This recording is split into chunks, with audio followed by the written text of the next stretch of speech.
সকলকে জানাই নববর্ষের অনেক অনেক শুভেচ্ছা। তো সবাই খুব ভালো থেকো, সুস্থ থেকো। তো আমি সকাল সকাল ঘুম থেকে উঠেই আমি এখন পাতাপুতি নিয়ে বসে পড়েছিলাম, কারণ সেগুলো মাথায় দেওয়ার জন্য খুব হেয়ার ফল হচ্ছে, সেটা তোমাদের আগের ভিডিওতেই বলেছিলাম।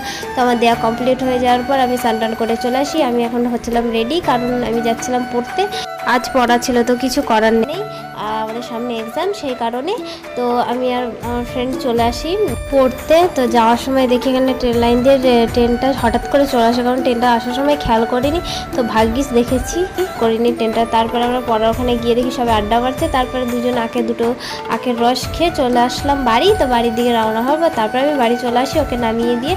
তো বাড়ি এসে দেখি বাবা টিভি নিয়ে এসছে। আগের টিভিটা তো খারাপ হয়ে গেছে, আমি জানতাম, দোকানে দেওয়া ছিল। তারপর দেখছি বাড়ি এসে যে বাবা টিভি নিয়ে চলে এসছে। তারপরে আমি সব ঠিকঠাক করছিলাম, টিভিতে লাগাবো বলে সব ঠিক করাই ছিল, জাস্ট টিভিটা একটু লাগিয়ে দিলাম।